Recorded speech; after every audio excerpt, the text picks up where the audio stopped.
Good morning, everyone, and welcome to our witnesses here this morning. And welcome to meeting number 59 of the Standing Committee on Canadian Heritage. Pursuant to Standing Order 1082, a full investigation of the role of a public broadcaster in the 21st century. This morning, for the first hour, we do have from the Canadian Independent Film and Video Fund, Jean-Louis Robichaud and Robin Jackson. So welcome this morning, and Mr. Robichaud, if you could proceed, please. Or Mr. Jackson, sorry. Thank you very much, Mr. Chairman. Good morning, ladies and gentlemen. My name, as you've just heard, is Robin Jackson, and I am the Executive Director of the Canadian Independent Film and Video Fund. With me is Jean-Louis Robichaud, Chair of the Fund and former Director of Le Centre Provincial de Ressources Pédagogiques in Saulnieville, Nova Scotia. We thank you for the opportunity to appear before you today. The Canadian Independent Film and Video Fund, CIFVF, is a dynamic private sector funding body which supports non-theatrical film and video projects created by Canadian independent producers to enable lifelong learning.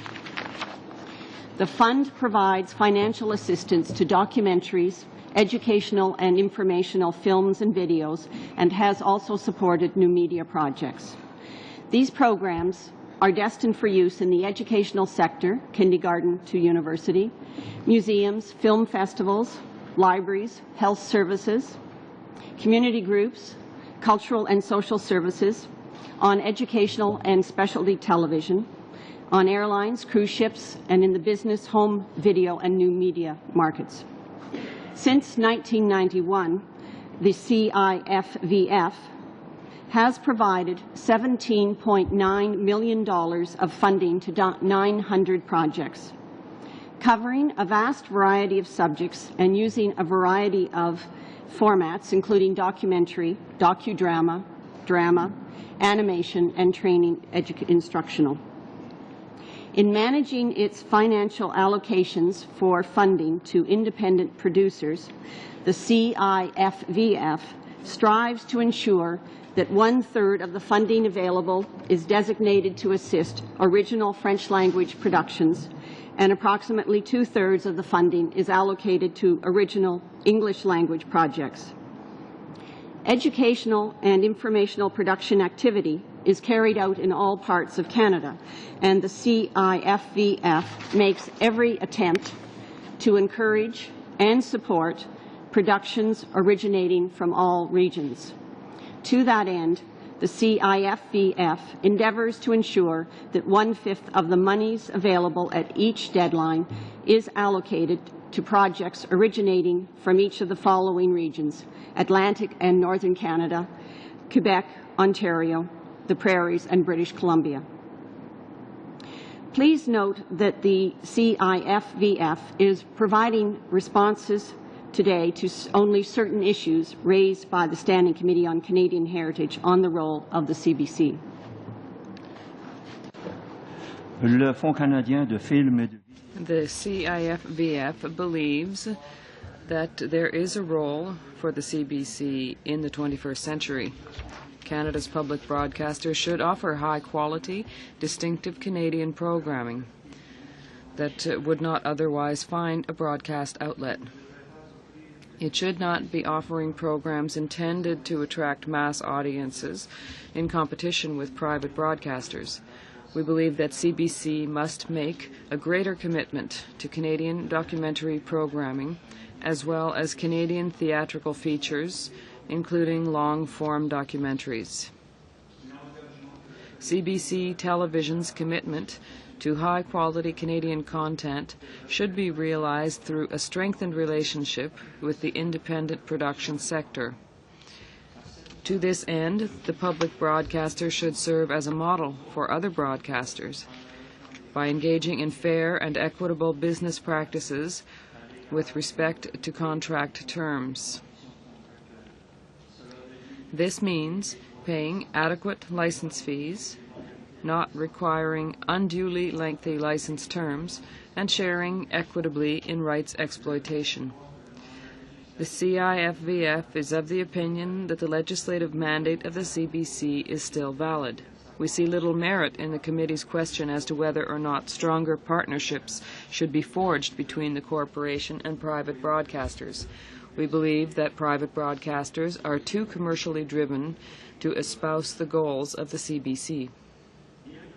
While it is not the purview of the CIFVF per se, we would like to say that there is a need for the continuation of CBC Radio, as there is no viable national alternative to it. By this we mean that both CBC 1 and 2, in English and in French, should be made available on all cable programming distribution services. This past year, the cable industry applied for and obtained from the Canadian Radio, Television and Telecommunications Commission changes to the broadcasting distribution regulations that accord cable operators greater flexibility with respect to the carriage of local radio stations. While cable providers must still carry CBC and Radio-Canada services, they are only obliged to carry one in each language. In some cases, cable providers have chosen to carry only the Radio 1 service. The committee has posed the question of how and to what extent CBC Radio-Canada programming should be re-examined with respect to different types of programming on the various services of the CBC. The Fund's comments are limited to documentaries, including arts and cultural programming. While CBC, SRC, News World, RDI, and RCI have been valued financing partners in many CIFVF-funded projects over the years, we have recently observed a marked decrease in its support for documentary programming over the past 3 years.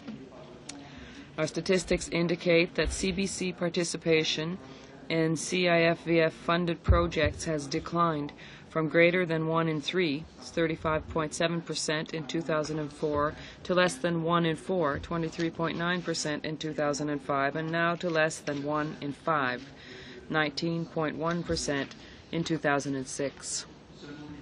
According to statistics reported by the Documentary Organization of Canada and the Canadian Film and Television Production Association, the number of hours devoted to documentary programming on CBC television has declined from a peak of 263 hours in 2003-04 to 122 hours in 2005-06. Both organizations indicate that they have been advised by CBC staff that the nature of things will be reduced from its 17-hour series to just 9 hours, which will air in the summer. Life and Times, which has been the CBC premier biography series, and the cultural series opening night have been cancelled. At the recent CRTC hearing into CBC's application to acquire effective control of the Canadian Documentary Channel, CBC management said that the corporation has reaffirmed the importance of documentary programming on English television by appointing an executive director of documentary programming. One of the first results of this renewed emphasis on documentary has been the creation of DocZone. While we are pleased to hear of this announcement, these improvements have not been extended to the CBC's specialty channels, News World, RDI, and Country Canada, and we are gravely concerned about the restricted resources at their disposal for documentary programming. The CBC has reduced the opportunities for programming that promote public discourse through the airing of social issue and point-of-view documentaries. Such programming, when it is provided by independent producers, is different from in-house production. Independently produced documentaries have a high degree of authorial control and expression. They benefit from an independent voice and are not subject to the sort of constraints that are imposed by internal rules and mandates. This is why the funding support by the CIFVF is so vital. Our organization funds documentaries which are not mainstream, but which provoke thought, public discussion, and action on various issues. There is a great need for diversity in this country.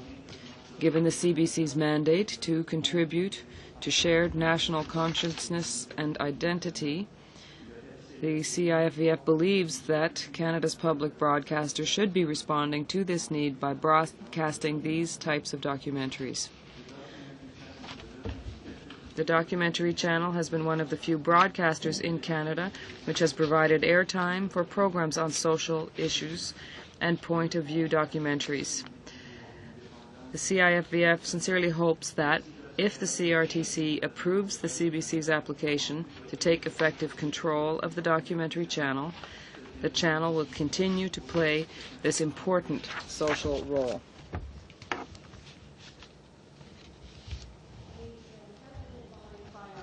Clients that while the CBC continues to exhibit documentary programming, more and more of this is in-house production. It is difficult for us to confirm this because the CBC is not required to report on exhibition and expenditure allocations between in-house and independent production. The CIFVF contends that the CBC should be directed to commission more independently produced documentaries. We are concerned that independent producers are being asked to give away rights on multiple CBC broadcast platforms without appropriate compensation. The bundling of exhibition rights for the main CBC television network and for CBC-owned specialty channels without separate or increased license fees is of considerable concern to independent documentary producers. If the CBC does take control of the documentary channel, the public broadcaster should be required to negotiate separate license agreements with independent documentary filmmakers. The CBC has had a policy of not broadcasting documentaries if the Canadian International Development Agency, CIDA, is involved. Other broadcasters have not had the same problem, and the CIFVF continues to fund projects in which CIDA is a financial partner. CBC's refusal to show CIDA-financed projects therefore limits the number of possible broadcasters to show projects on international development subjects. The CBC is requiring independent producers to include their tax credits as part of the financing structures. This practice distorts the original intention of the tax credit incentive, which was a guaranteed source of income to be reinvested back into production companies, much like the child tax credit. Because the tax credits are not paid out to the producer until after completion of a project, the producer must seek interim financing from a bank to cover the shortfall in order to finance the project in question. The CIFVF would like to see a more specific commitment made to regional documentary production or inter-regional co-production for documentary, so that television audiences can have access to a wide expression of Canadian perspectives, which allows for a diversity of views. The emergence of content for new distribution platforms provides an opportunity for the CBC Radio-Canada, as it does for all broadcasters and producers. However, it is our understanding that broadcasters, including the CBC, are either not paying for new platform rights or are paying just a nominal sum. While we acknowledge that at the moment there is little monetary value attached to the content that is created specifically for these new media, it is safe to assume that it is just a matter of time before these new exhibition platforms will be earning revenue. Given this, the CIFVF recommends that the CBC not request these rights from independent producers Or, if they do, that there be a clause which allows for review of the situation within a reasonable time period so that the producer may be appropriately compensated according to market rates. To this end, the CBC should be required to incorporate this aspect of its dealings with independent producers into its independent production protocol that has been established for carrying on business with the independent production community. Nous vous remercions de nous avoir reçus ce matin. We thank you for having welcomed us this morning, and we will be pleased to answer your questions as best we can. If we do not have the necessary information with us or documents to respond to your answers, we will be pleased to send them to you as soon as possible. Thank you very much for that report. First question, Ms. Keeper. Thank you, Mr. Chair, and thank you for your presentation. I'd like to, go to a couple comments in your presentation, and one of them is in where you talk about the decline in the projects that have been funded. And I wanted to ask you the CBC participation, in terms of funding projects. The numbers that you have listed here are just since 2004, and so the point, I guess, is that there's been a marked decline since 2004. Has there also been a similar pattern over the last decade or last 12, 15 years? Have we seen a decrease, to 19.1% in 2006, say up from like a much higher number in 1996 or something like that? Can we just talk about that pattern? We can talk about it, but I haven't. I have to tell you that I didn't go back before that, okay. that time. Fine. I was a little pressed for time. Yes. So I haven't done that. I certainly can supply it to you. I think my impression is that they've been more involved previously. I may be wrong, but I'm certainly willing to send you the information. Okay, so you suspect that there was a higher involvement and then, say, 10 years ago or 15 years ago, and it's been sort of a decline that's been steady, at least in the last few years. I think so. Right. I'm not Okay. entirely sure. The reason I'm asking is because there's a sense that we've had, or well, not a sense, but there's presentations that have been made that talk about sort of the erosion of the television industry in Canada, the commitment to Canadian content over the last number of years, and there's a number, there's a lot of stakeholders involved, and the CBC though should be a hub of that, and you've said that in your presentation, and I guess I wanted to just get a stronger sense of what is it that the filmmakers that you're working with are saying. Is that all in the presentation here? Do they feel that that the broadcaster just should be central to, the public broadcaster should be central to the type of filmmaking that they're doing? Or, because you talk about the number of, I guess, venues that your filmmakers have, right, in your presentation. So I'm just wondering sort of the sense in terms of the public broadcaster. I didn't get a really clear sense of that. I would say there's a general... Is this like one of a number? That's what I'm asking. And how important is it to the filmmakers? Well, I think it's important because all broadcasters are important. Broadcasters are king, in this environment right now. Producers are in a lesser position. And, what a broadcaster does, what they intend to, they want to commission, what they air, is really of critical importance to the filmmakers that we work with. And so I think it's a general concern about all broadcasters. But I think there's also the fact that CBC is the national broadcaster. I think there's a certain expectation on the part of producers that they would ante up to some of this responsibility more than, say, a commercial broadcaster. Okay. Oh, that's what I was, I guess, wanting to know, was so that there's not a sense currently that you have that CBC is playing a stronger role than the private broadcasters. No, No. I think there's been some concern when it was stated that they wanted to have documentaries that attracted audiences of 1.5 million. I just saw on a list that I belong to that they've commissioned a documentary series called The Week the Women Went, which is based on a BBC format in which men are forced to cope in a community where all the women are removed for 7 days. That's a reality doc, or?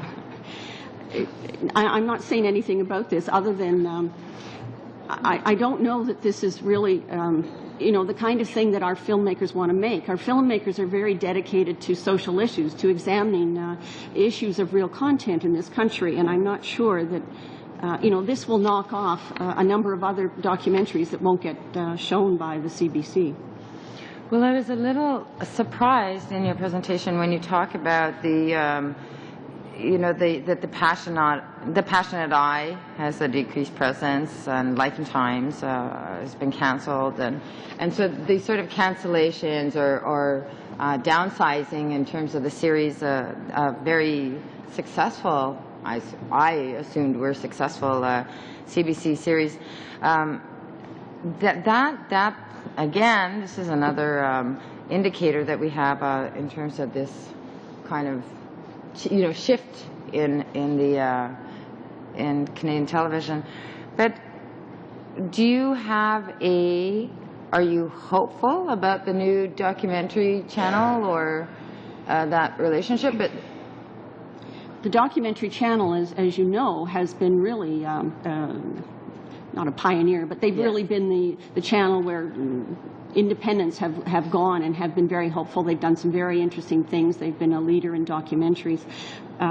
There is some concern on our part, as there is for the independent community, that CBC may diminish that kind of role that they've had, and it's our sincere hope that they do not if the CRTC approves the application. Thank you for that. We have to move on to Mr. Coteau. Merci, Monsieur le Président. Thank you, Mr. Chair. Good morning, ladies and gentlemen. I have a question that I would like to ask you. Would a private channel be able to substitute the role played by the CBC when it comes to creative documentaries or educational programs? That's my first question. Is it possible? That's your question? Well, of course, everything's possible. Well, I mean, as far as the current context is concerned, can a private broadcaster replace the SRC CBC in this particular role?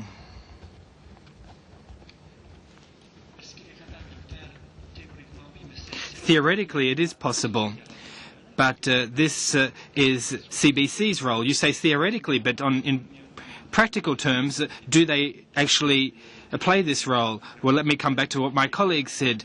There are some tremendously successful productions which are being cut back, and yet CBC's role, SRC's role, is to show Canadians who we are, to provide a mirror image of themselves in a sense, and it's a great pity that we are unfortunately cutting away at this mandate. So I haven't answered your question directly. There is already a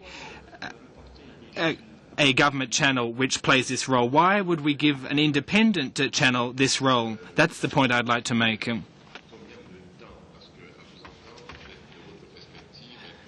Well, listening to you, one would be forgiven for thinking that the SRC-CBC does not fully play its creative and cultural role. It doesn't fulfill its creative and cultural vocation.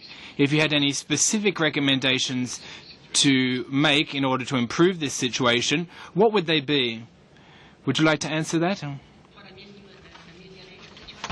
To improve the situation at Radio-Canada CBC? Well, there have been a number of suggestions that we made in our submission. This is my personal opinion, but Radio-Canada Pardon. There's a dumbing down in society. Et je pense que la Société Radio-Canada. And I think that SRC has a clear mandate to avoid this, to prevent this dumbing down.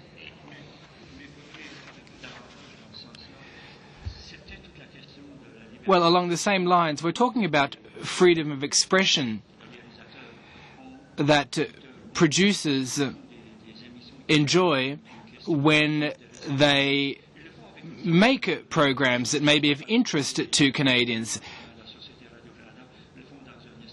At Radio-Canada, of course, they have a corporate ethos, a corporate culture that takes into consideration all the political concerns of Radio-Canada, and sometimes the productions aren't as independent as they would be for independent producers.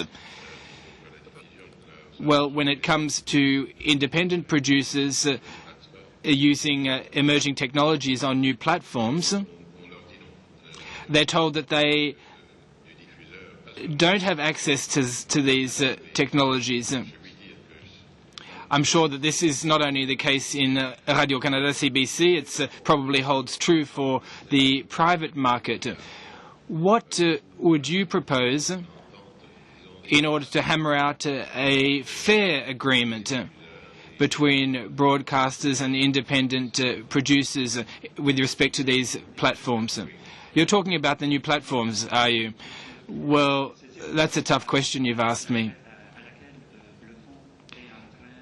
And it is a question the fund is grappling with. We're trying to develop a policy, but we haven't clearly defined it in our minds, and we're working on it currently. So it's difficult for me to make a proposal for others when we ourselves haven't got a concrete proposal. Can you keep us up to date with your thought process on this particular component, on this particular piece? We'd like to keep abreast with what's going on out in the field. If you have any new information, could you please forward it on to us as soon as possible? Well, in October we have a planning meeting, and it won't be before October because that's when we'll be holding that meeting. Next question, Mr. Angus, please. Thank you for a very interesting presentation this morning. I'd like to ask you at the beginning, what percentage of your projects would end up on television on either the public, CBC, or in private network? Well, I would say, if you phrased it another way, I would say 80% of them have financing from broadcasters, from television, and probably because there's after acquisitions as opposed to pre-sales, I would say probably 90% end up on some form of television. And do you have a breakdown between public and private broadcast? I don't with me, no. I could get you one. Right. I think that would be very key to get a sense of. That's something we can do. Another quick question is, you had mentioned that CBC does not do any productions that involve CETA. I wasn't aware that CETA did documentaries, so I'm interested in this and why the CBC would not be participating. CETA doesn't produce, if that's what you're saying. They finance. They finance, yes, just as we do. My understanding of the situation is that it was because they were the slot for them would be in considered news, and therefore it wasn't a balanced journalistic kind of giving both sides, and therefore they made a decision not to fund them, or not to show them rather at CBC. Okay.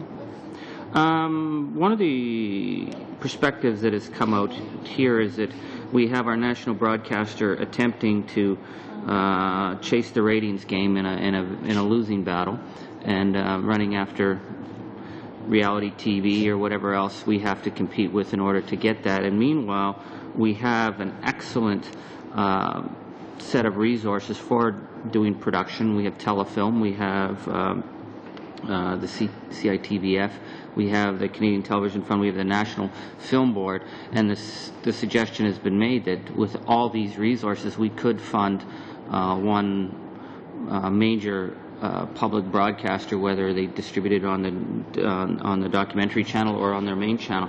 How would you feel about being brought in closer into the orbit of a national broadcaster for distribution of your products? Well, I mean, it certainly has an appeal. Producers, I mean, the end objective is to get their product shown. So that, I mean, that certainly has an appeal. I'm sort of wondering about your question, though. When we have the CBC, are you saying because you think the CBC doesn't meet its mandate, or I'm not quite sure about the... Well, the issue, quite simply, is how much more money would we have to put into CBC in order to be able to carry out the mandate it has? Meanwhile, we are putting money into all these various funding envelopes that are producing great works. A lot of that's not being shown on CBC. So is there a point, I mean, these were all structures that worked great in the 1970s. In 2007, should we be saying we are funding numerous projects all over the place, but they aren't being part of one central broadcast system? Would you support that? Well, certainly, I think we would. It reminds me of the idea when, was it Famous Players was for sale many years ago, when there was discussion among the bureaucrats and other people of you know, could the government buy it so that, you know, Canadian films would be shown in those cinemas. You know, it sounds to me like sort of a parallel kind of idea. And, I mean, it certainly has attraction. I guess then the question would be, if CBC was the main area where we looked to bring these various funding envelopes for distribution, then how do we work? How would you see it being worked out with the fact that your call for more independent production, out of house CBC production, who then would be bringing their product to CBC? Because you raised questions about the licensing agreements and the financial agreements that are being asked by CBC in order to get broadcast rights. Sorry, I didn't quite understand what the question is. Well, if we go back to my previous question, which is, should all these funding envelopes be part of a larger, the spokes of the hub that feed into CBC as a national distributor, that actually one of the suggestions could be CBC could become an international television network given the quality of programming we would be able to show. How would you see that direction vis-a-vis the desire for the independent producers who are creating the product to get adequate recompense if CBC was the end distribution and basically could be the sole distribution of their work? I really don't think one goes against the other. I think there is a place for both to be there. CBC as a broadcaster, but independent filmmakers receiving monies to do programs or programs that otherwise would probably not come to life in an institution the size of CBC.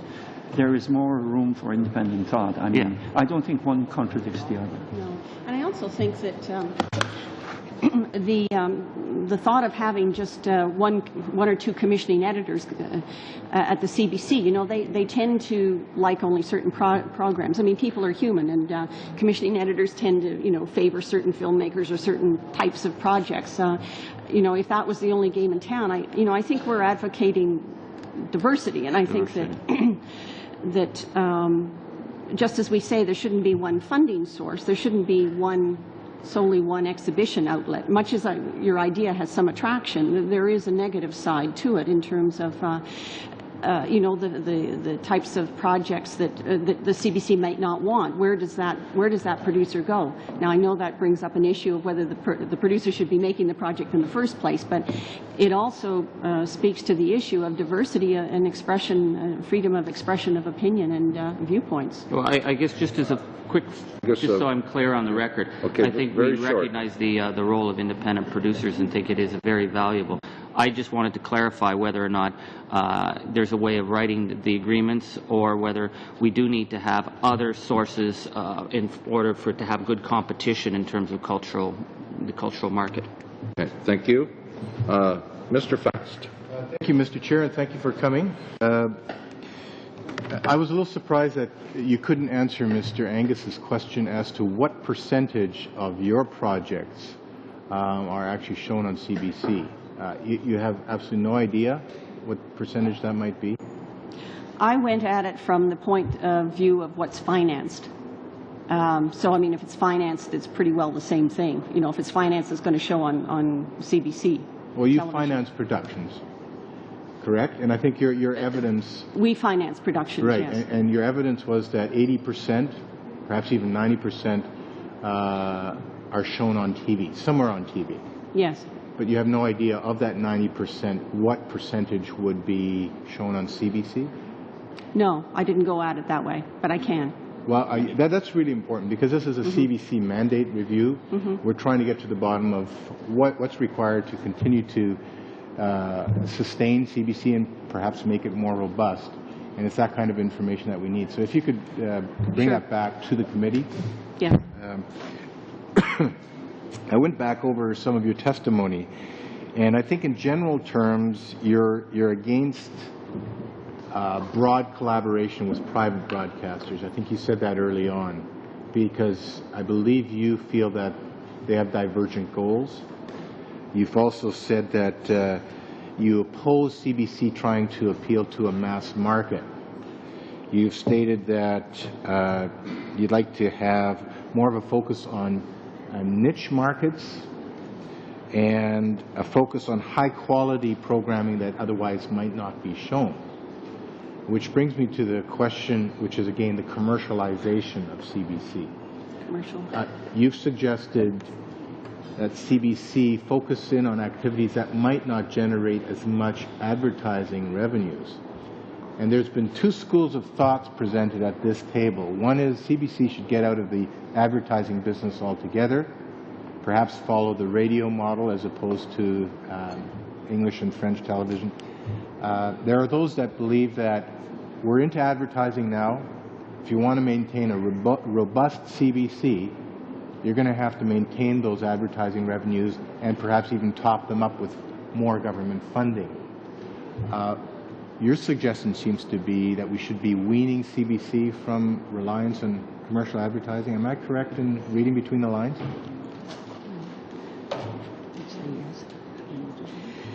I guess, you know, I look at the model of CBC radio. There's no alternative out there, really.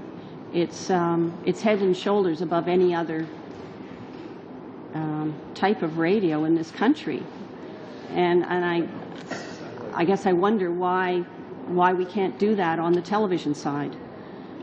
I'm not sure that I'm well qualified to talk about whether they should be getting out of advertising completely or not. I mean, I know that the financial ramifications are huge if they do.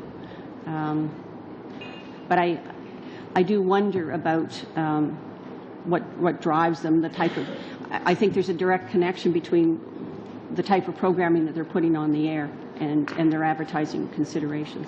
I think you're probably right in that conclusion, but you know, there's hundreds of millions of dollars a year now that CBC earns from advertising revenues.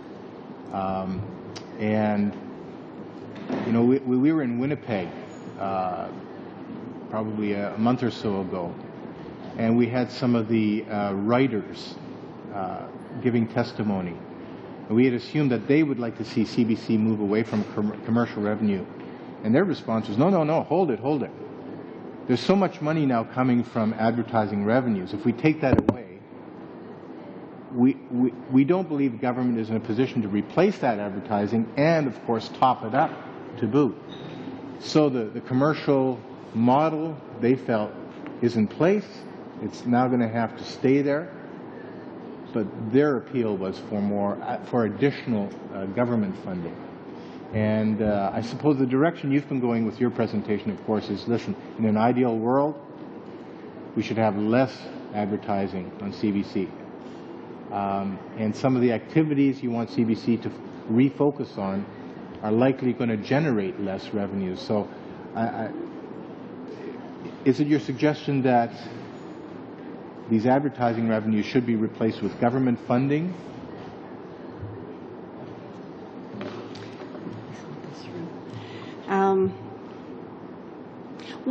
Have you studied CBC radio? I mean, why is that different? What's the difference there? Why does that model work so well and there's no advertising? Well, we have had some testimony before us on that, and I'm not sure I want to answer those questions. But I think there's been a lot of reasons given for the distinction between the success of the radio and the lack of success in English television. As you know, there's also a huge marked difference between the success of English television and French television. Yes. Because again, there are language circumstances that come into effect, the lack of competition from the United States in French television, which isn't present in English television. But let me get to one last question, and that has to do with sources of government funding for your organization. Mm-hmm. You mentioned you get funding from a number of different sources, but one of those was government agencies. How much money do you receive from government agencies, and from which specific agencies? We get about $1.6 million from Canadian Heritage. Directly? Yes, through a contributions agreement. And there's no other agencies within government that you receive funding from? No. All right. And how long have you been receiving that level of funding? How long? The $1.6 million. Has it been topped up over the years, or has it been? No, it's been reduced. It's been reduced? Mm-hmm. When was it reduced? 2002 or 3. Thank you. Okay, Mr. Scott. Thank you very much. I think this whole issue around the content, the commercialization of content, the resource question that has driven the CBC toward television, toward advertising. I don't think there's any disagreement that that's been chasing revenues that they need to operate, that they were seeing reductions from the government. It's going to be a very difficult balance. I'm looking for a reaction, essentially, but there's going to be a very difficult balance to make the case for government support, government resources going to the CBC around a mandate that talks about distinctiveness and all of those things, and at the same time watching the content chase advertising revenues, which would be contrary, perhaps, to that mandate. I'm not sure, perhaps, I don't have to say perhaps. Witness the whatever you call the program you described around the reality thing. So do you believe it's possible to continue to hold, because I was of the view that the advertising revenues are so important, it's hard to imagine getting rid of them. But then can you sustain we're talking about the 21st century. This is a long time. Are we going to be able to sustain the willingness to support the CBC as it becomes less and less distinctive as it chases those revenues? Maybe it's necessary to simply make the decision that if we want to have something which is independent, which is distinct, which meets the objectives of the mandate, it's going to have to be supported by not necessarily direct resources the way it's done now, but other interesting options of moving forward. Is that possibly what we're going to have to do? Because would you believe that for the remainder of the 21st century, we would be able to somehow pull off this hybrid that is changing, in my mind, quite significantly in a direction that I don't think is consistent with what I see the CBC being? Seems to me you people have quite a tough mandate. I mean, not only are you having to deal with these issues that you've raised about the CBC, but the whole broadcast versus new media question is dogging us all because we don't know the answers there. And so you have I sympathize with your mandate. It's pretty tough.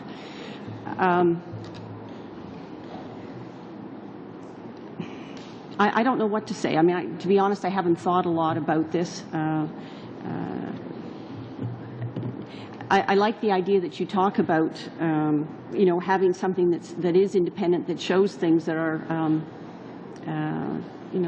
like CBC Radio. I mean, more sort of high quality, better quality social issues, things that make people think.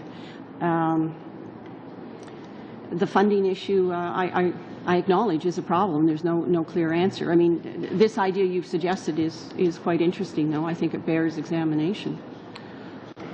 The second question, pursuing the same thinking, and this is this is the, I mean, this is the debate that if this is going to be real, that we have to have. If you take the CBC, I mean, if the logic in the argumentation is that the high quality stuff doesn't have the big audiences. That's why it doesn't generate advertising revenues. That's the fundamental idea. At the same time, to what extent, if we're trying to create or promote a Canadian identity and all of those kinds of things, isn't there a requirement to do that in a way that attracts audiences independent of advertising, just so that if we're telling our stories to each other and all of those, to what extent is that, is it not necessary to try and do it in a way that is accessible to Canadians, the same Canadians that perhaps are appealed to by advertising? In other words, if we make it such that there's a small audience, are we not preaching to the converted?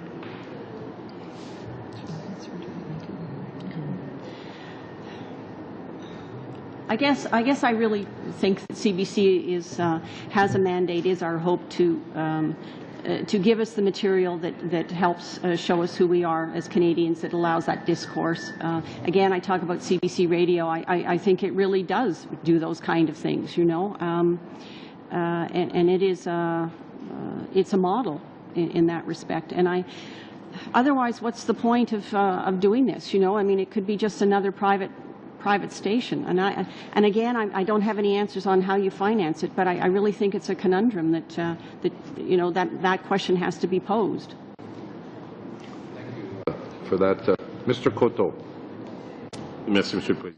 Thank you, Mr. Chairman. Why, in your opinion, does the CBC refuse to broadcast CETA-produced products, and can you explain why that would reduce the number of broadcasters as you in the international? Sorry, I didn't hear the question. Okay, I'd like to know why, in your opinion, the CBC is refusing to broadcast projects that have been funded by CETA, and by extension, why, in your opinion, would that refusal limit the number of broadcasters, or potential broadcasters, of projects related to international development?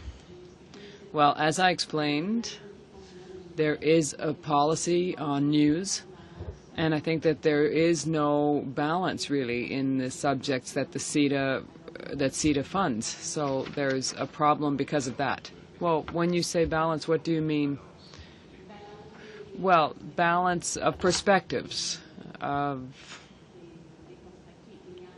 perspectives. There isn't a good balance there, and I think that really that has to be there. There has to be more objectivity.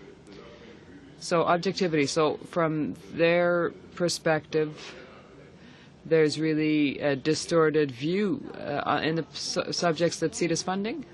Well, no, I don't think so. But I think it's a question of journalistic norms. That's the issue. It's just journalistic norms, I think. It is an issue of journalistic standards and good shared perspectives.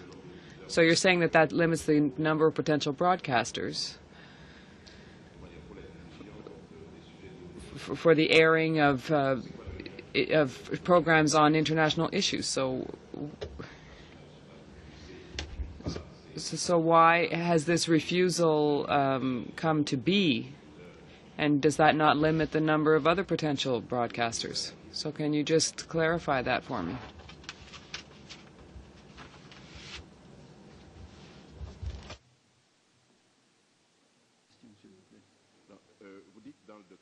What you're saying in your document, and I'll read it,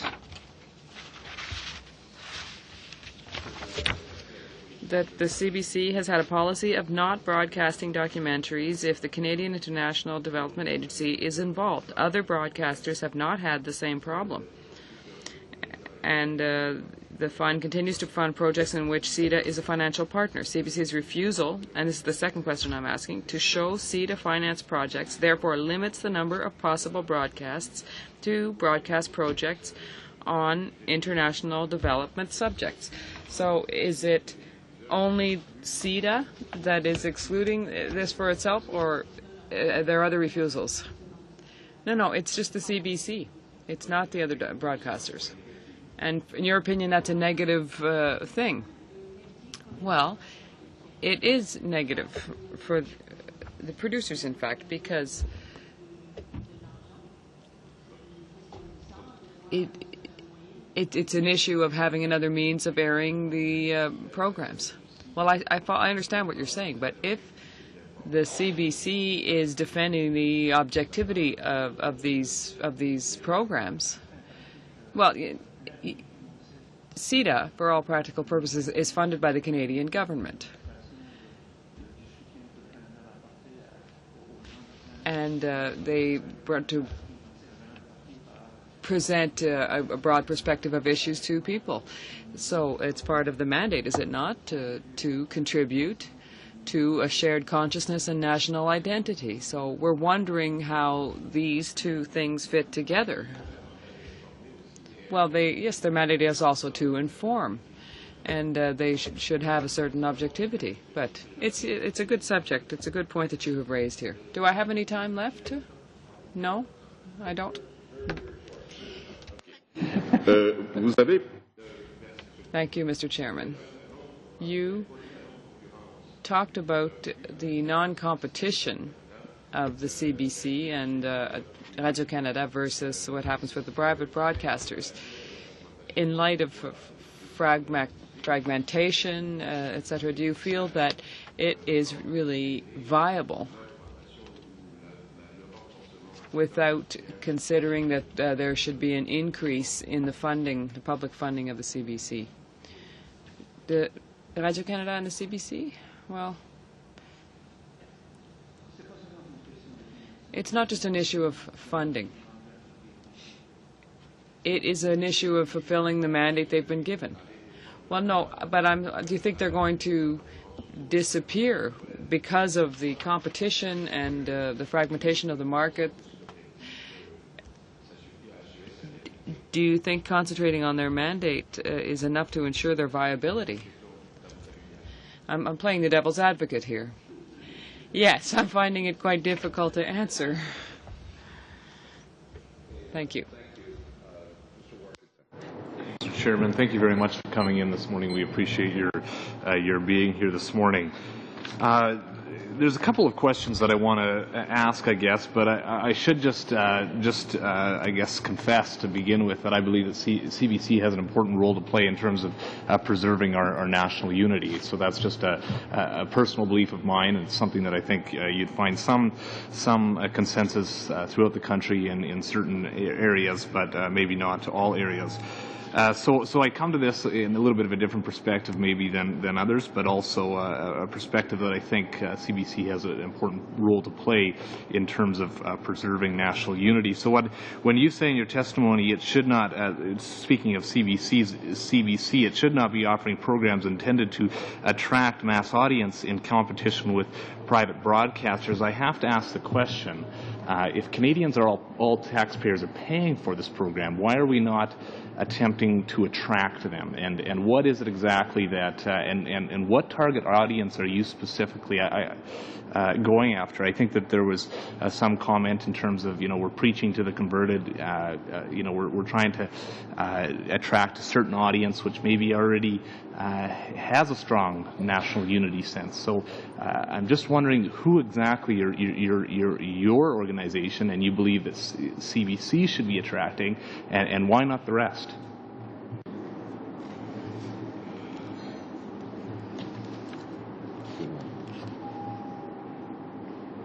I just wonder, going back to this example of the week the women went, whether that's something CBC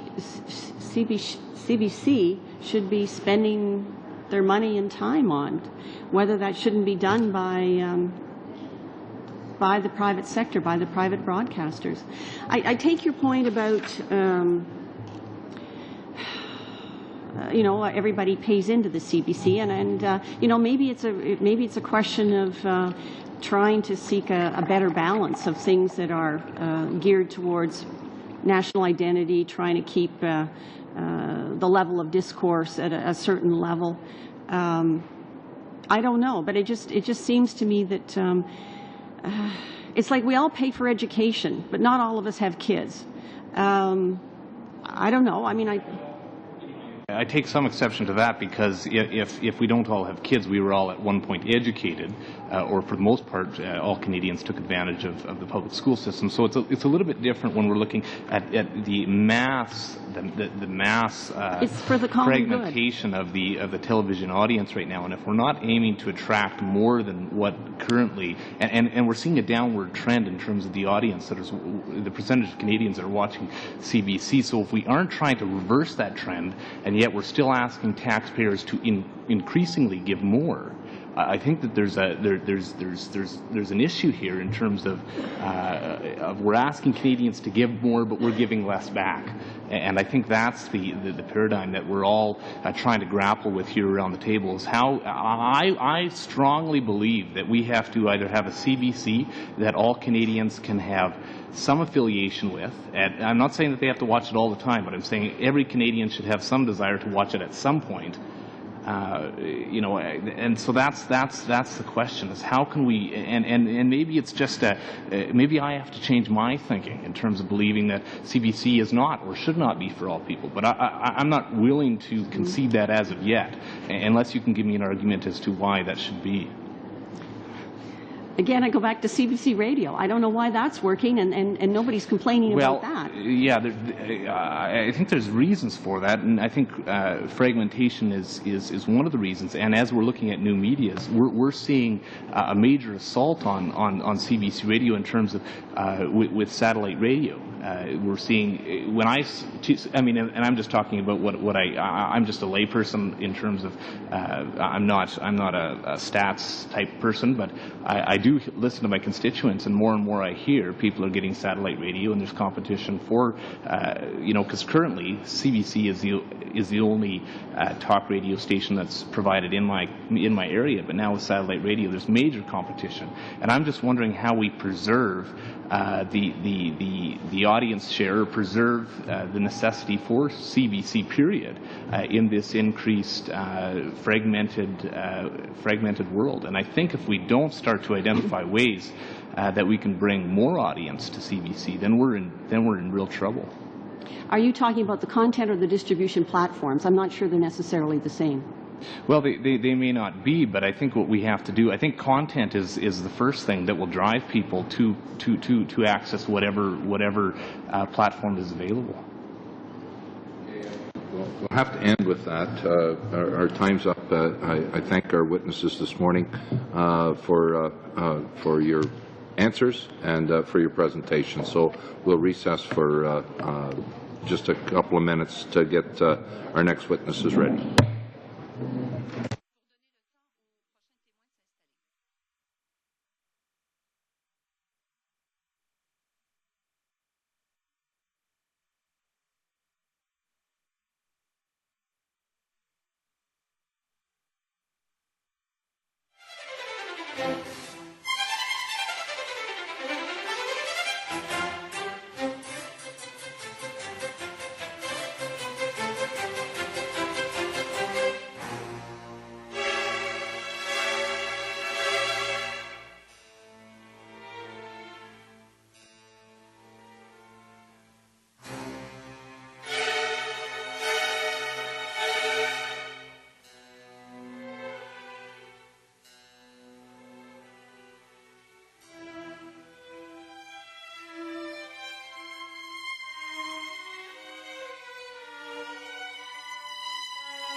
welcome back. Welcome to our new witnesses here this morning.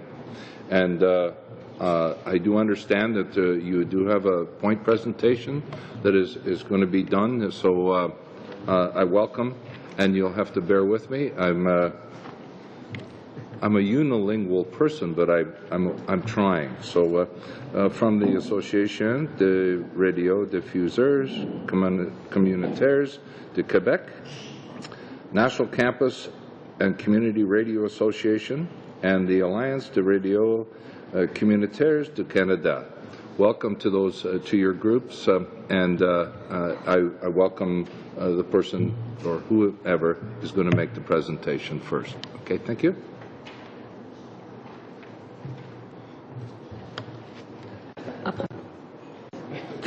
Excusez. Ah, c'est bon. It's there. Excusez.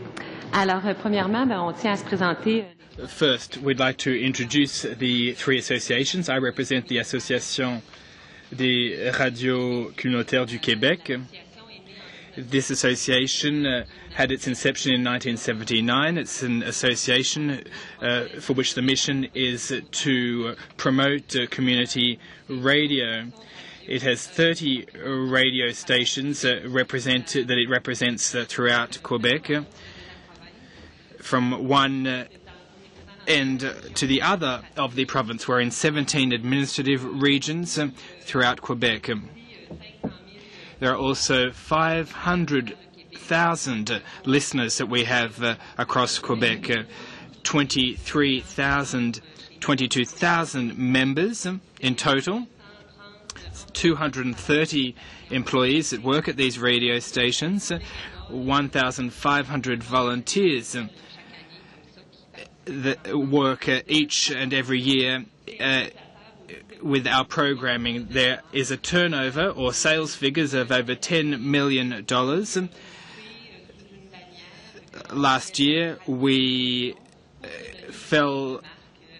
developed Radio Diffusion, which is the banner that we fall under as a community radio. So I'll now turn to my colleagues. Brigitte Duchesneau is the Secretary-Treasurer of the Board of Directors of the Association de Radiodiffuseurs Communautaires du Québec. My name is Magali Paré. I'm the Assistant Communications and Members Services. I'm on the Advisory Board of the National Campus and Community Radio Association, and I'm also President of CHUO-FM here at the University of Ottawa. I'm Melissa Kessner from the National Campus and Community Radio Association, the NCRA. I work with John. I'm the national coordinator for our association. We've been in existence since 1981, and we have a similar mandate to help develop and promote the campus and community broadcasting sector for English Canada.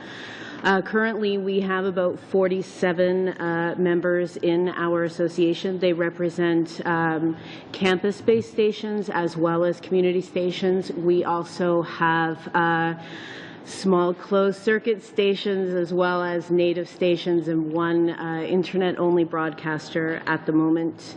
Our individual revenue is approximately $4 million. We make our money mostly through fundraising and donations. Mon nom est Serge Paquin. Je suis Serge Paquin, I'm the Secretary General for the Alliance des radios communautaires du Canada. Our movement is comprised of 21 stations on the airways. We have 9 that are being developed, so there are 4 new stations that will open their doors this year. We are present in 9 provinces, 2 territories. Our annual production is 76,000 Canadian content, Canadian-based hours of production. There are 1,000 volunteers that work on our projects. Community French language radio outside Quebec plays a big role in developing the French language and culture. We have about 250,000 listeners. We have tremendous ratings. I think that the government is, in a sense, jealous of our success in the regions. We're talking about local radio here that meets local needs, that is grassroots, and that's why it works so well.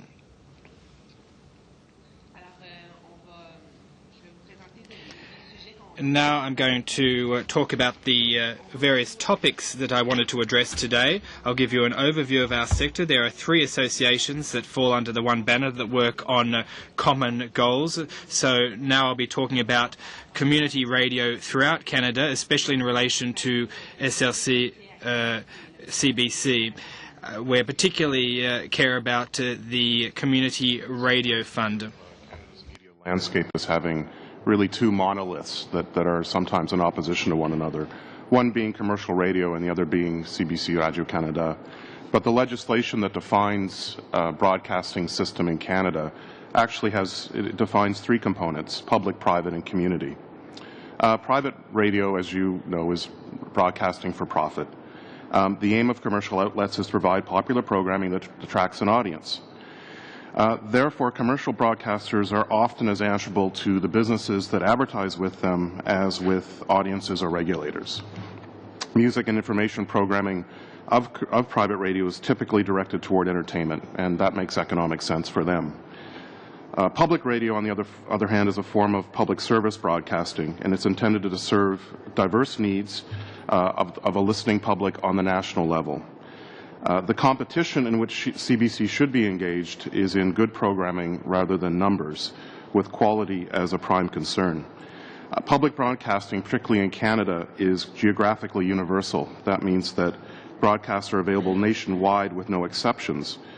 While this creates a single consistent service for all Canadians, it is also inherently top-down. The criticism one often hears of the CBC, and it's a bit of a cliche at this point, is that there's too much decision-making taking place in Toronto and Montreal. But systemically, the CBC will always do a better job of national programming than it will of local programming.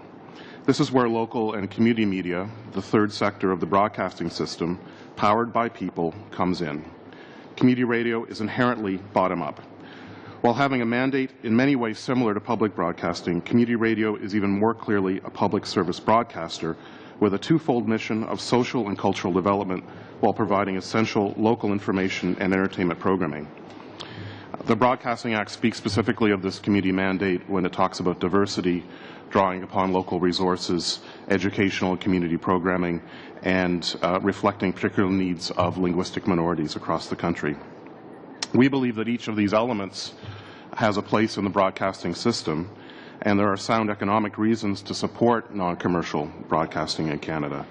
While cooperation between companies within a single industry, such as commercial broadcasting, may be necessary for the health of that industry as a whole, the industry also benefits from an external environment which is competitive.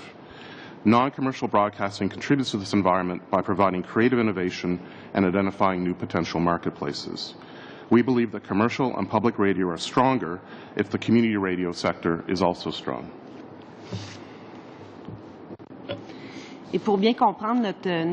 Now, to understand our role, we have to go back to the origins of community radio in Canada. The first campus radio station was at Queen's University in Kingston, and then community radio developed, especially in the 70s in major urban centres.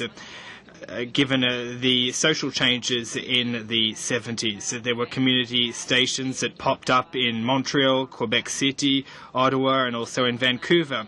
In the 80s, the model became regionalized, and we saw the first French-language radio station outside Quebec in New Brunswick, Radio Péninsule. And these new stations which popped up led to changes in the regulations that guide the industry. So in 1991, CRTC recognized community radio as a fully fledged subsector and authorized it to sell advertising and to take up its rightful place in the radio broadcasting community. I should conclude by saying that last week the 141st community station began broadcasting just opposite Trois-Rivières and Bécancour. We each individually talked about a few statistics from our associations, but when you look at the sector as a whole, we have approximately 140 stations, and those 140 stations have approximately 4,500 volunteers that come from the local communities that they serve, or in some cases with the universities being from the students as well.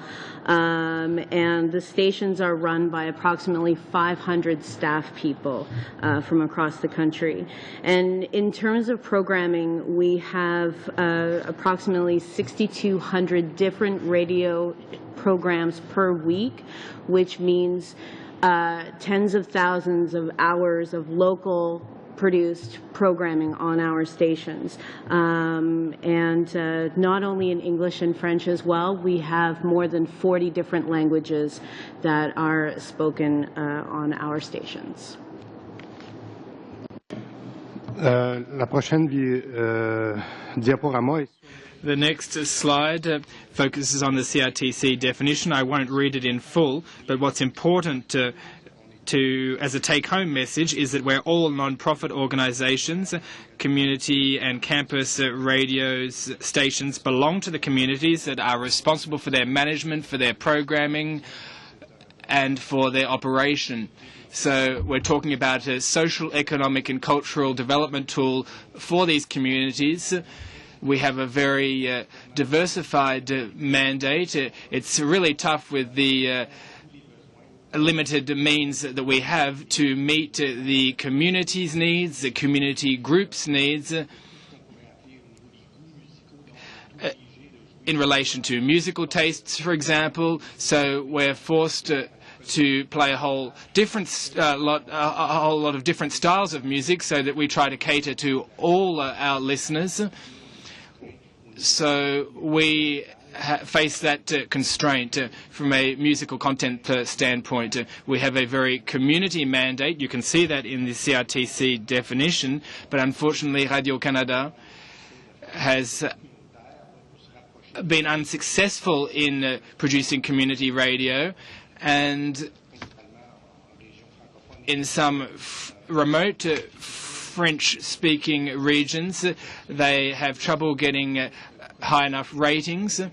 In some regions these ratings are so tiny that one would wonder whether they are actually viable.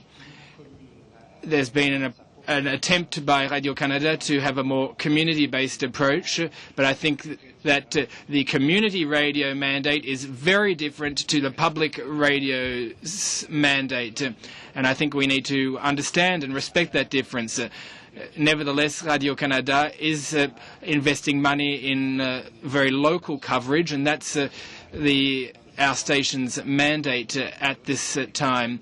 We hope that we'll be able to meet this, and the ratings will prove that we are doing a good job.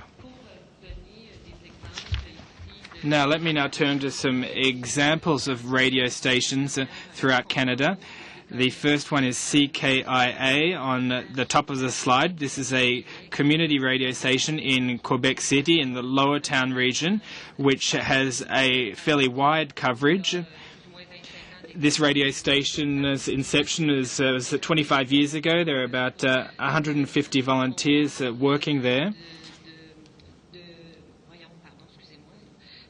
Sorry, I lost my place. So there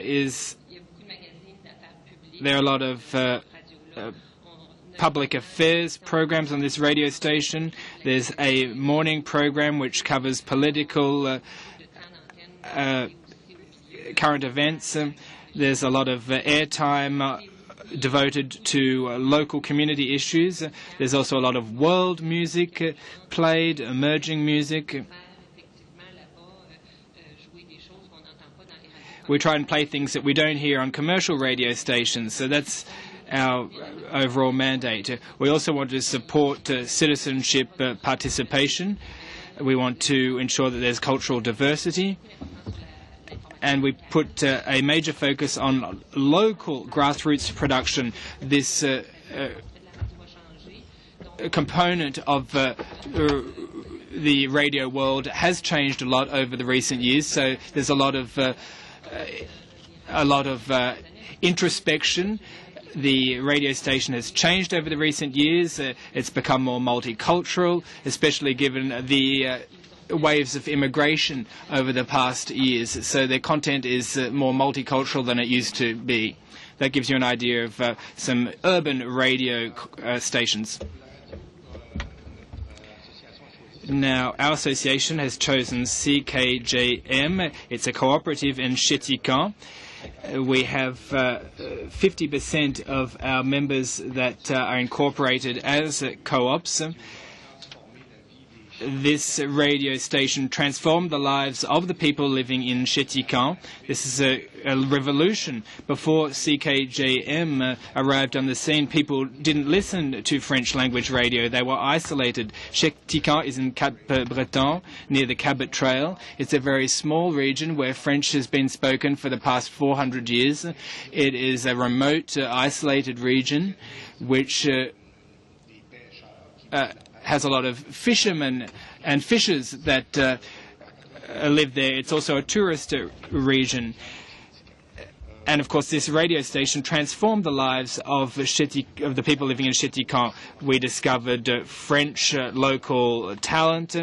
There is a lot of local productions played over the airways. There is a lot of music from local artists and singers. They speak French with their own accent. People understand their accent. They hear each other speaking, and so there's this active involvement at a community level. We have 3,500 French speakers in this region. There are 4 permanent employees. So we're talking about something significant here, and this radio station contributes socially and economically. There's even fundraising for the community. So it is an example of a terrific radio station. There is a poll that we conducted. 90% of people in Chéticamp listen to this radio station, so it's well anchored in the community. It meets grassroots needs in the community and contributes to the community's vitality by making the community more dynamic from a French language standpoint. People are looking for French records, and the radio station sells them as well. So people really love the station, and it's a very, very dynamic one. I turned to a station in Nelson, BC, CJLY, and I think that they're a really excellent example of community involvement and commitment. They're a co-op. CJLY is their call letters, but they're called Kootenay Co-op Radio. It's in a very small local community, and as a co-op, their members, they join the radio station. They have just over 1,400 people from the community who have taken out membership with the radio station. In terms of, as a community station, they struggle a lot for their sources of revenue, so they have to get somewhat creative from time to time. But on top of the fact that they've had all of their equipment donated, including from the CBC, they recently just had, they needed to have a new location, and the community got together and they built the radio station a building, from the concrete to the wood to the plumbing to the electricity to the permits. The community came together and donated their time and their services, their labor, to create a building for the radio station to broadcast out of. That radio station, it does exemplify the really key the key characteristics that our stations have in terms of diversity of programming and voices and participation, and it's a little bit different than the campus radio stations, but they also, you can see similar stories across the board.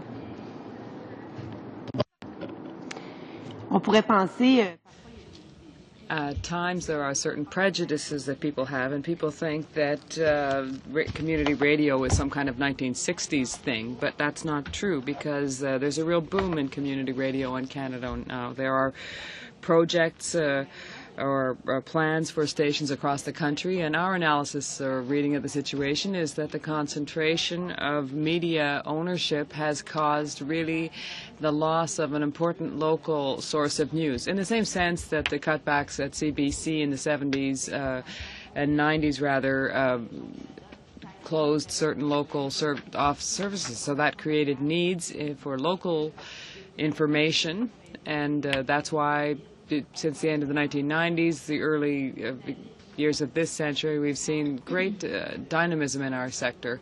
There are a lot of people who are working hard to create new community radio stations. Yes, it's true. There are perceptions that have been lasting for too long a time. People think that community radio is always subsidized, and in reality, the stations who are a member of the NCRA do not receive any subsidies whatsoever, neither for operations nor for capital assets.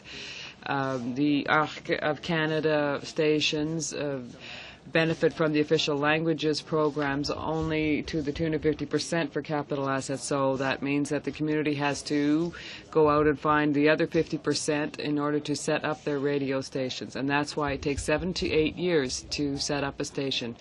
And that is for all the levels, all of the things that have to be done before. So we receive no subsidies. And for Quebec, it's the only province in the country that understands the importance of community radio and that has a program they've had since the 1980s that contributes some 10 to 20% to help out with operational needs, mainly for the more remote stations who provide service to the regions. So that is the only instance, I think. It's not true that we are always subsidized by the state.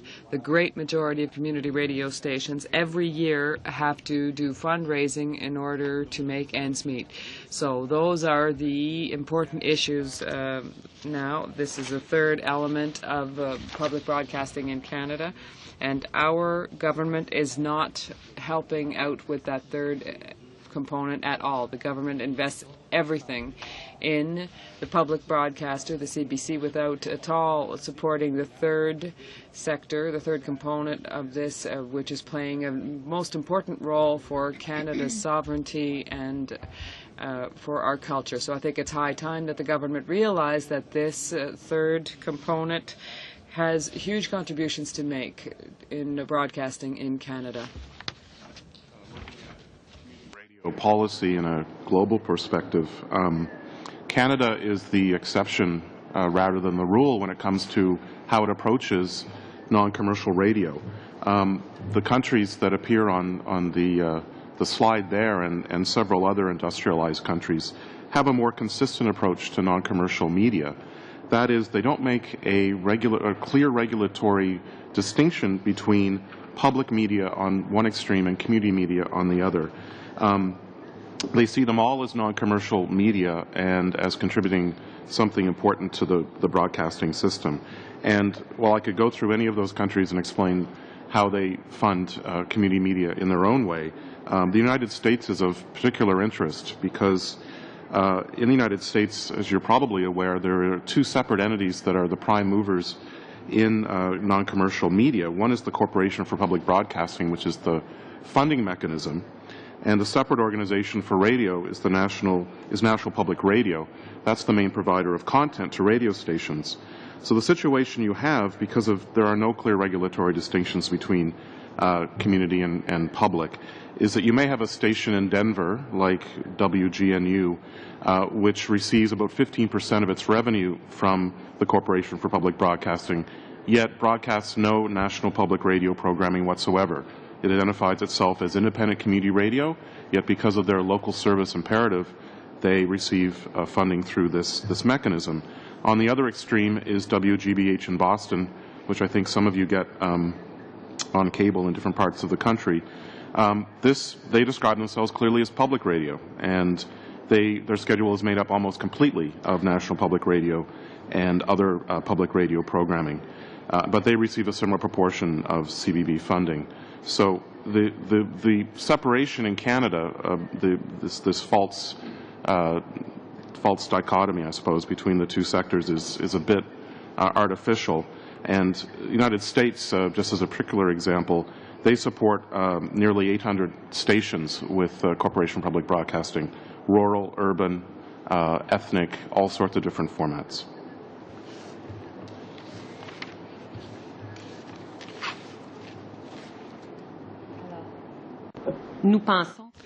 We believe that the solution to respond to the needs of Canadians would be to create the Community Radio Fund of Canada. This fund would meet the needs in terms of local information, in terms of cultural diversity, and citizen participation as well.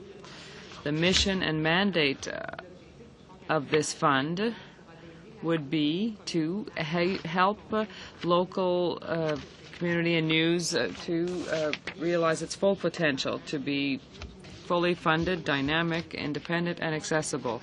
The fund would be a nonprofit organization that would go out and find the funds and maintain the funding levels for local programming, for radio and for community and campus radio stations, both rurally and in urban centers.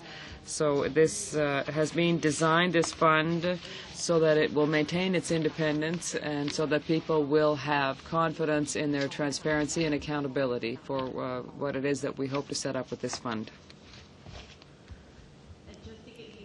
The kind of programs that we would be looking at through this fund, 4 main programs that speak to the main challenges that our sector faces as a whole. First being sustainable and capacity building activities, so essentially operational funding. Second, as Brigitte just mentioned, the local community news and access to the airwaves. Thirdly would be on the music, artistical side, Canadian talent development and emerging artists. And finally, funding for emerging distribution technologies, so new media. Oui, en conclusion, in conclusion, as far as the mandate of the CBC is concerned, I think that we all agree that it's important that we have a strong public broadcaster that reflects Canadians' concerns from coast to coast. We are not challenging that, and I feel that that's very important for all Canadians. It's quality programming, and they have the means to produce quality radio and television, of course. But what we have to understand is that the CBC is evolving in a radio environment that is very competitive. So often we say that we're not in competition. I don't think that people, or that we at least, are in competition with Radio-Canada and the CBC. I would say we are complementary. Clearly, people who want entertaining radio, entertainment radio, will go more to the private sector. People who want more informative radio will go mainly to the programming of the CBC. The people who want local radio, who need to know what's going on in their communities and in their regions, are going to listen to community radio. So the Canadian system is really one that is complementary, each of its components to the other. So I think that if the community radio sector was in better financial shape, in better shape overall, that would help the CBC, because we are like a nursery for up-and-coming CBC staff. There's a very high turnover of staff in our stations, and the bulk of those people end up working for CBC Radio-Canada. So we are training those people, and they will end up working for the public broadcaster. But we are not valued for that. We're training them, and as soon as they start to become competent, CBC steals them away from us. So we think that's all right. It is our role to train people, to really teach them how to do their jobs, and afterwards the bigger public broadcaster benefits, and that's fine. But if community radio was in better shape, it would be to the benefit of the CBC. So that complementarity is important. It's important for the whole issue of Canadian sovereignty. As a responsible government, we cannot isolate ourselves and see only CBC as being a public broadcaster in this country. The CRTC has ensured that there's almost no regulation at all for private radio. And we've just seen some very big mergers happen, mergers of $1 billion companies, one that represents a $3 billion transaction, and now the CRTC is going to be studying the whole issue of convergence, and this is after this $3 billion merger. So there are no more limits, and there is no regulation for private radio stations apart from the 35% Canadian content requirement. So private stations are benefiting from this. They have record profits this year. I know that they had some problems in the early 1990s. The CRTC took away all of the legislation that was regulating them and allowed for much more fierce competition. So today, there is no question that it's a very profitable business for them. And public radio is 100% funded by the state, and the third sector is left to fend for itself. So in conclusion, I think that the Canadian government should also review the system as having all of these sectors. They're all interrelated, and that those interrelationships allow for a great balance when we think about the needs of Canadians. And we are here today to make you aware of those needs. Thank you, Mr. Chairman, and thank you, members of the committee. And if you have any questions, we are available to answer them. The presentation was a little long, so I'm going to ask our people that are posing the questions and the answers to be as short as we could, and what I'm going to allow is about 4 minutes each. So I'm sorry for that, but we do have another committee following us up, and we do have a short little bit of business that we have to talk to at the end of this. So Mr. Scarpaleggia, go first, please. Oui, merci. J'ai trouvé. Thank you. I found your presentation most interesting, but I'm trying to find a sort of common thread that runs through it, because you seem to be presenting a divergence of interests as community stations. For example, I understand the mandate of community radio stations very well. For those that are in minority language situations that are very isolated, for example, where the CBC would have no presence,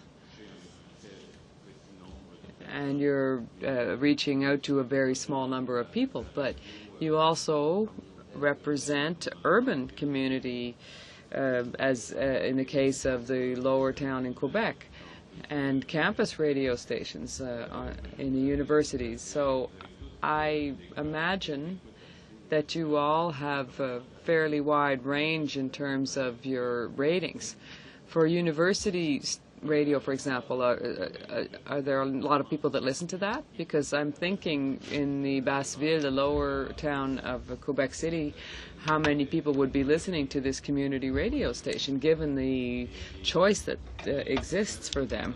I'd like you to tell me a little bit about how you see your whole role and status faced with Radio-Canada. For example, in official language minority communities, do you think that you should have a partnership, closer ties with Radio-Canada, as perhaps in having some kind of funding from Radio-Canada and CBC in order to really foster that role of a training ground that you were talking about? I think that perhaps you didn't speak sufficiently about the role of the CBC and Radio-Canada in the communities. I mean, do you have complaints concerning Radio-Canada? Are they doing anything that really is harmful to your activities? Are they cramping your style, if you will? I'd like to know how you see Radio-Canada. Well, just to answer to one part of your question that was talking about the urban community radio stations, the proximity that we were talking about throughout our presentation is really that common thread. In an urban setting, that proximity is one really. It's an idea of proximity. So the Magdalen Islands radio station is going to be connected geographically, if you will, but in an urban center, the programs are more specialized, and they're going to be really appealing to a very niche part of the market. But because it's in an urban setting, there are enough people there to constitute a sufficient audience. Well, what kind of market are you talking about, for example? Well, intercultural. And then in Quebec City example you gave us a good one. In Montreal, there are other good examples as well. These would be targeting niche markets like immigrant communities, where English and French are not necessarily the dominant languages. They're targeting different nationalities present in Montreal or Quebec City who do speak French. So it's another kind of proximity, but that is proximity in any case. And I'd like to give the floor to Serge to react as well. Well, to answer your question, I will tell you a little story. I'm in a region of the southwest of Nova Scotia, Clare, and I'm in a bar with people from that area. And I say to them,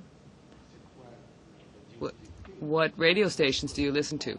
And they say, we listen to CFO, that's the local radio. And I say, well, why do you not listen to the CBC? And they say they don't understand what they're saying. They don't understand the French. There's different accent. So, I mean, it's a French station, but that is broadcasting in a French that they don't understand. So that is why we've tried over the years to build a better relationship with Radio-Canada. We looked at the ads that they sent us, and we tried to do things together. This lasted for a few years. We really wanted to create these little capsules that would really speak to our own communities.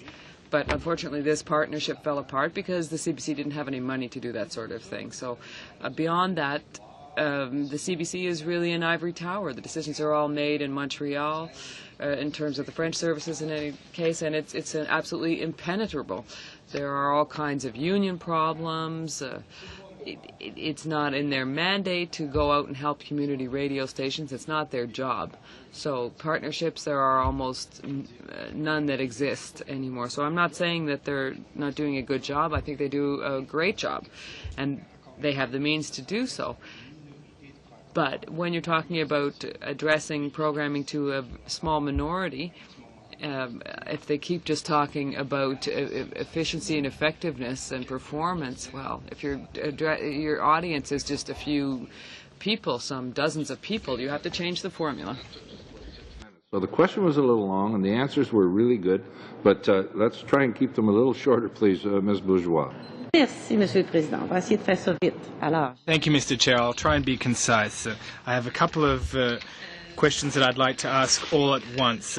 To begin with, I wasn't expecting this type of presentation from you because we received documents which focused more on your request for a envelope of funding of $18 million.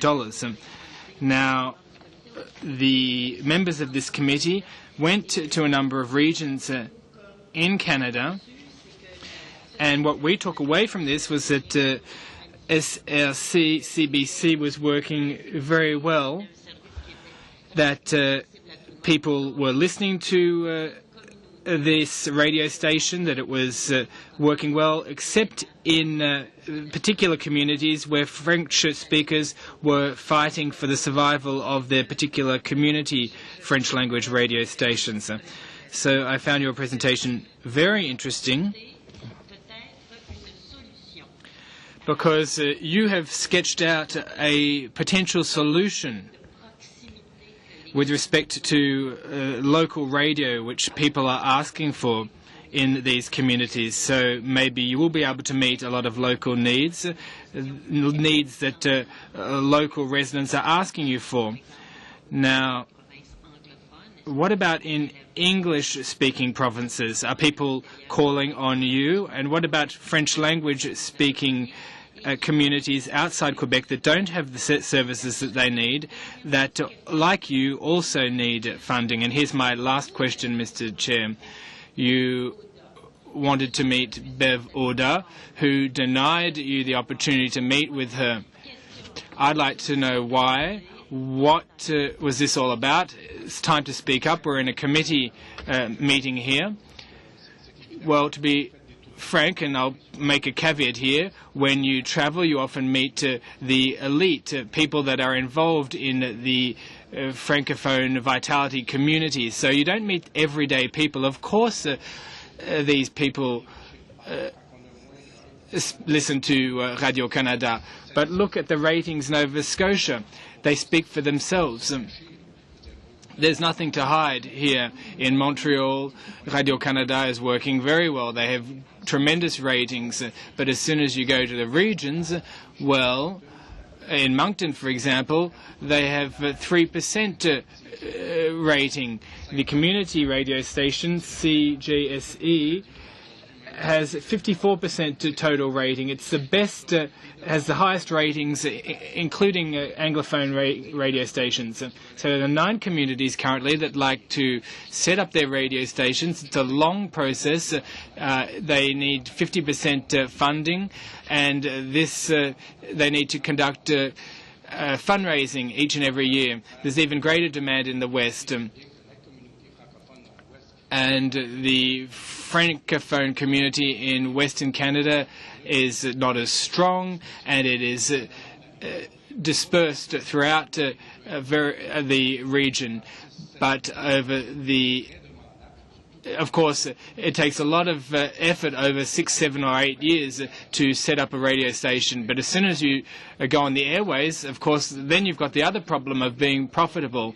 Now, in a small community,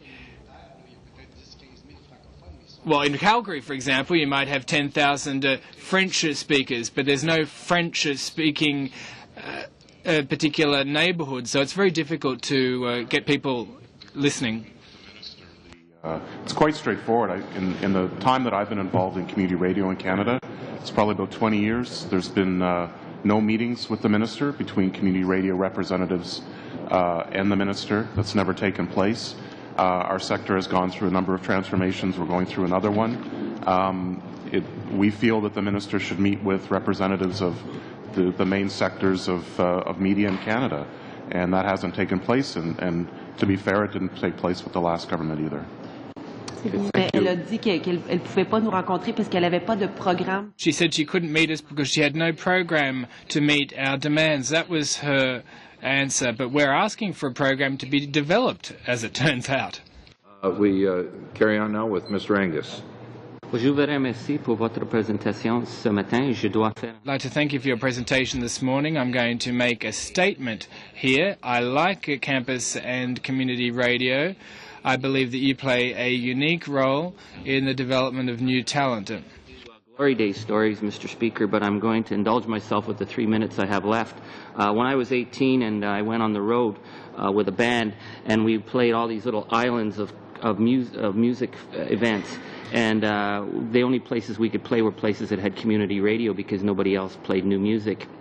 And we came to Ottawa, and we found out we had sold out 3 nights at the Roxy Club, and we couldn't believe that. How was it possible that we had a lineup to see us? And it was because CKCU had a signal that was heard all across the city.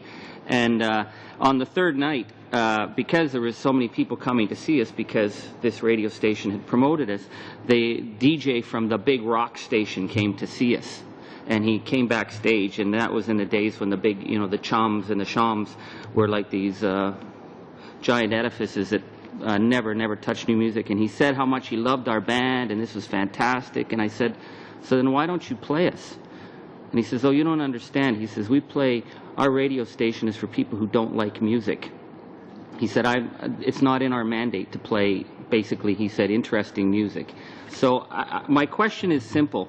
It's a 2-parter. One is the role that you play as a nursery of new talent, of new broadcasters, of cultural raconteurs that get their start.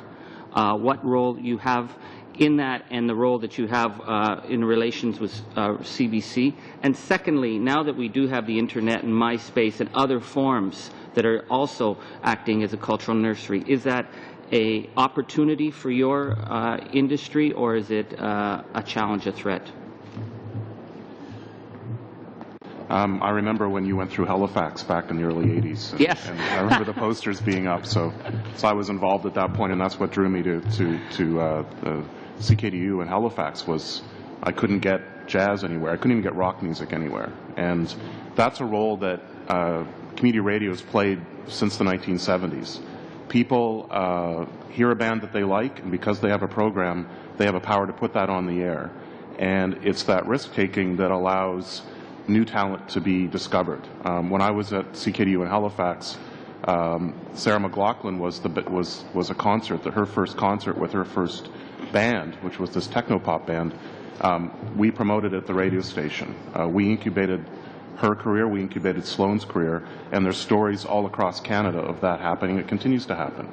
And community radio and campus radio continues to have a very strong role in that area because we still have a very substantial audience compared to the high level of fragmentation on MySpace and these other sites. That doesn't mean we're not doing more new media things, because we are. We want to do new music podcasting, audio on demand for all of our audiences, and just make that material available more widely in formats that people want to see. But there's nothing like having a physical space where you can go and take your CD and say, check this out, I did this, and it's probably going to get played and someone's going to comment on it, and from that, careers are born. Okay, Thank you. Thank you for that. Mr. Abbott, for the last question, please. Good. Thank you very much. I appreciate your input today. I'm just wondering if you might be in conflict with something that has happened a few years ago when we did the study of the status of broadcasting in Canada. One of the things that came out of that was the idea that the CBC radio had an opportunity and a responsibility to be more reflective and to do more at the local level. As it happens in my constituency, where my constituency office is, they are looking at the following. If we receive funding, CBC says, CBC will be producing a morning show in the Kootenays, produced in Cranbrook. You'll have increased content for the noon show, which will remain regional because you have a staff person on the ground feeding content. It's going to improve. You'll have local news incorporated into the newscast 7 days a week. There'll also be a cultural component to the station. Quote, there will be local culture on the local radio. It will be able to promote local culture to the network, so there will be local exposure for Kootenay artists on the network. Artists, authors, comedians, musicians. We're talking about all sorts of artists.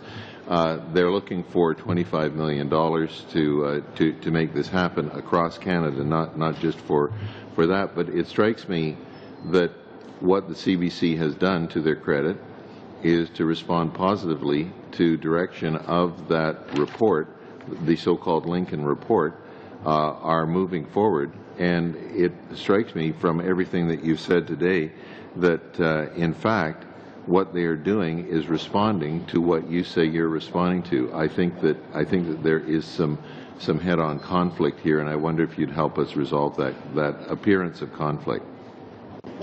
I just want to make a really brief comment about the Lincoln Report. The fact is that it was a study on the state of the Canadian broadcasting system, and we were not in it. Our sector was not. And I think this is one of the overarching points of why we're even here today.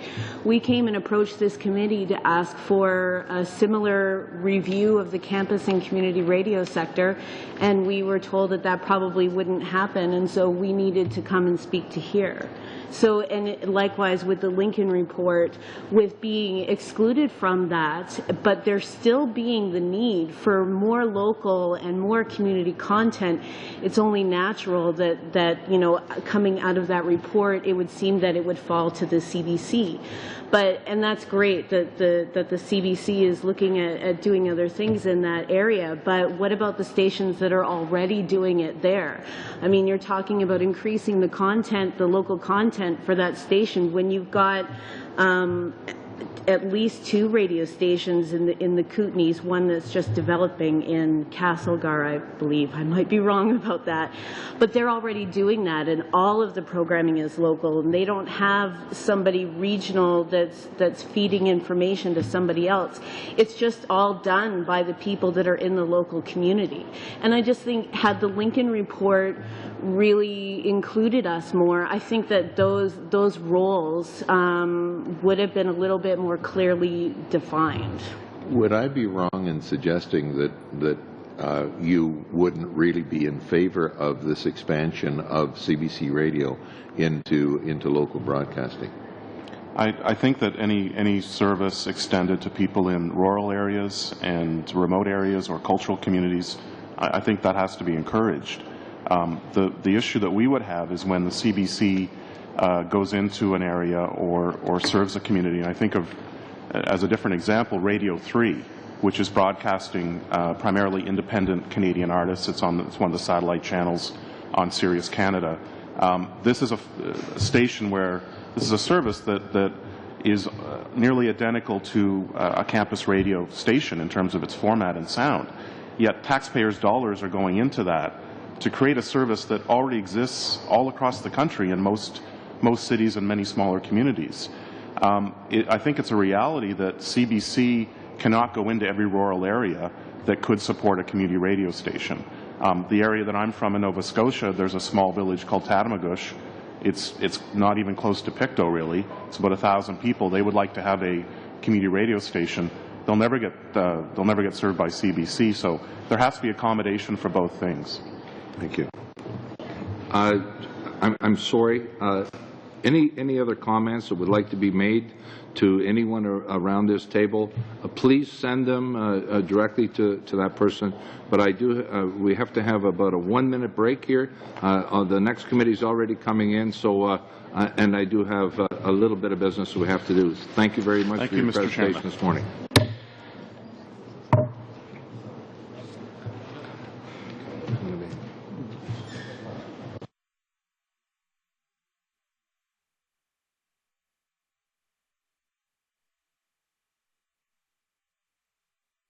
Back to order, because this regards committee business on Thursday. There's a need to see where this committee is going with our current study in order to have a better focus during our last hearings in St. John's and in Montreal. You will receive today a draft plan of the report and possible recommendations. I would recommend that the meeting on Thursday be held in camera, since there will be discussions on some recommendations, and according to long-standing practice of the House of Commons procedure, all substantive reports have to be kept confidential until presented to the House. Do I have consensus around the table that we hold our meeting on Thursday in camera? Okay. With that, thank you very much. Meeting adjourned.